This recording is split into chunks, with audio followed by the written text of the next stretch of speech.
Welcome back to our channel Vallabha designs. Hi friends, అందరూ ఎలా ఉన్నారు? బాగున్నారా? నేనైతే చాలా బాగున్నాను. మీరందరూ కూడా బాగుండాలనే కోరుకుంటున్నాను. ఏంటి చికెన్ చూపిస్తున్నాను, చికెన్ ఫ్రైనో కర్రీనో ఈరోజు రెసిపీ అనుకుంటున్నారా? అదేం లేదండి. చికెన్ అంటే చాలా మందికి ఇష్టం కదా. ఎంత ఇష్టం ఉన్నా చికెన్ని రోజు కర్రీనో ఫ్రైగానో తినాలి అన్న కొద్దిగా కష్టమే కదా. అలాంటి వాళ్ళు చికెన్ని మిస్ అవ్వకుండా ఉండాలి అంటే చికెన్ని పిక్కిలుగా చేసి పెట్టుకున్నారనుకోండి, ఎప్పుడు కావాలంటే అప్పుడు 2 ముక్కలు వేసుకుని ఒక 2-3 ముద్దలు అయితే తినేసేయచ్చు. మరి ఈ వీడియోని అయితే స్కిప్ చేయకుండా చూసేయండి. ఒక ½ కేజీ చికెన్ అయితే తీసుకుని చిన్న చిన్న పీసెస్గా అయితే చేయించుకున్నానండి. దీంట్లోకి 1 స్పూన్ సాల్ట్ అది వేసేసి 1-4 సార్లు నీళ్ళతో బాగా కడుక్కున్నట్లయితే నీచు వాసన లేకుండా ఉంటుందండి. తర్వాత క్లీన్ చేసుకున్నటువంటి చికెన్లోకి 1/2 స్పూన్ పసుపు, 1 స్పూన్ వరకు సాల్ట్ వేసేసి ఇవి రెండు కూడా చికెన్ పీసెస్కి బాగా పట్టేలాగా చేత్తో అయినా సరే గరిటతో అయినా సరే బాగా మిక్స్ చేసేసేయండి. తర్వాత మూత పెట్టి 10-15 నిమిషాలు అయితే పక్కన పెట్టేసేయండి. ఇప్పుడు దీనిలో కావలసినటువంటి మసాలాలని అప్పటికప్పుడు చేసుకుంటే పికిల్ టేస్ట్ అనేది బాగుంటుందండి.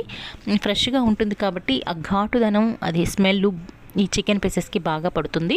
మరి మసాలాకు కావాల్సినవి ఏంటి అంటే 3 స్పూన్ల వరకు ధనియాలు, 1 స్పూన్ జీలకర్ర, 1 స్పూను లోపుగా ఆవాలు, 1/2 స్పూన్ మెంతులు, 2 అంగుళాల సైజులో ఉన్నటువంటి దాల్చిన చెక్కని నేను 2 పీసులు అయితే తీసుకున్నాను. 3 యాలకుల్ని, 1/2 డజన్ వరకు లవంగాల్ని వేసుకుని మాడకోకుండా గోల్డెన్ కలర్ వచ్చే వరకు వీటిని అయితే ఫ్రై చేసుకోవాల్సి ఉంటుందండి.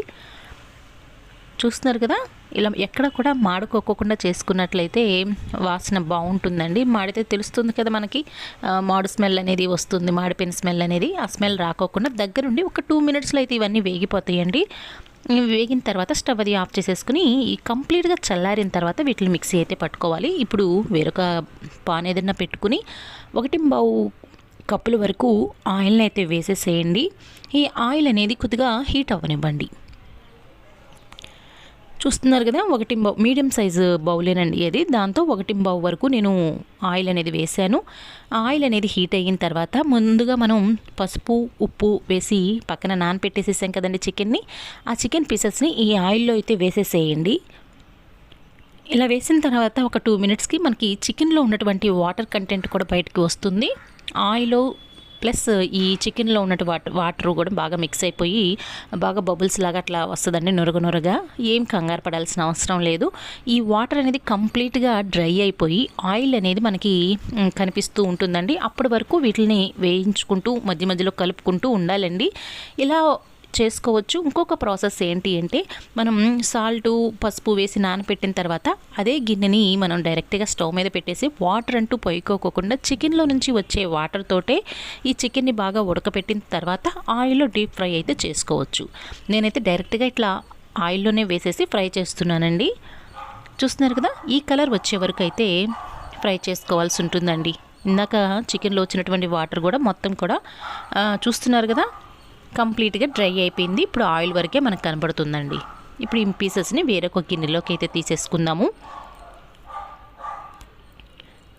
తీసుకున్న తర్వాత సేమ్ అదే ఆయిల్లోకి 2 స్పూన్ల వరకు అల్లం వెల్లుల్లి పేస్టుని వేసేసి బాగా ఫ్రై చేయండి. దీనిలో పచ్చిదనం అనేది ఉండకూడదు. ఇలా ఉన్నట్లయితే పచ్చడి అనేది పాడైపోయే ఛాన్సెస్ అయితే ఉంటాయండి. అందువలన అల్లం వెల్లుల్లి పేస్టుని బాగా ఫ్రై చేయండి. ఫ్రై చేసేసిన తర్వాత చికెన్ ముక్కలు మనం దాంట్లో యాడ్ చేసుకుందాం. చూస్తున్నారు కదండి, చికెన్ పీసెస్ అనేవి పైన క్రిస్పీగా లోపల చాలా సాఫ్ట్గా అయితే వచ్చినాయండి. మంచి కలర్తో కూడా వచ్చినాయి.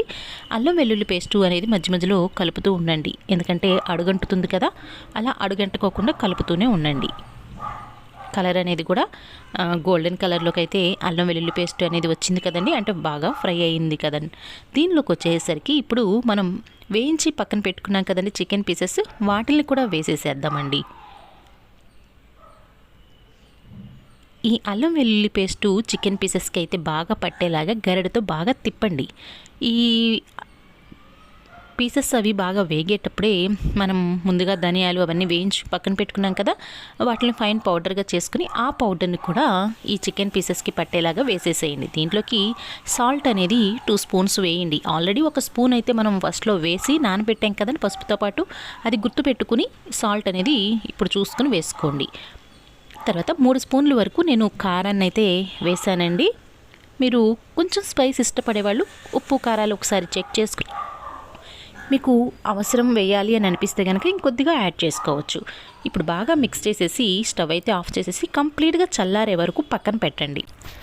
ఈ చికెన్ పీసెస్ అన్నీ కూడా కంప్లీట్గా చల్లారిపోయిన తర్వాత మీడియం సైజులో ఉన్నటువంటి 3 నిమ్మకాయలను అయితే తీసుకుని వాటి యొక్క రసాన్ని ఈ చికెన్ పిక్కిల్లోకి అయితే పిండేసేసేయండి. పిండేసి ఒకసారి గెరటితో బాగా మిక్స్ చేసినట్లయితే మనం వేసిన కారం, ఉప్పు, గరం మసాలా, ఈ నిమ్మరసం కూడా ముక్కలకైతే బాగా పడుతుందండి. 2 రోజులు కదిలించకుండా ఈ పిక్కిల్ని అయితే పక్కన పెట్టేసిన తర్వాత మీరు సర్వ్ చేసుకున్నారు అంటే ఎప్పుడు తినాలనిపిస్తే అప్పుడు ఈ పచ్చడి అయితే రెడీగా ఉంటుందండి. మరి చికెన్ మిస్ అవుతున్న ఫీలింగ్ అస్సలు ఉండదు కదా. మరి మీరు కూడా ఈ రెసిపీని అయితే తప్పకుండా ట్రై చేయండి. ఈ వీడియో మీకు నచ్చిందా అండి? నచ్చినట్లయితే తప్పకుండా లైక్ చేయండి. మరి సబ్స్క్రైబ్ చేసుకోవటం అస్సలు మర్చిపోవద్దు. మరి వల్లభా డిజైన్స్ అనే ఒక ఛానల్ ఉంది అన్న ఒక చిన్న వర్డ్ని మీకు తెలిసిన వాళ్ళతో స్ప్రెడ్ చేయండి. మరి ఈరోజుకి ఇదే వీడియో, రేపు మరో చక్కటి వీడియోని మీ ముందుకు తీసుకొస్తాను. అంతవరకు సెలవు. Thank you for watching.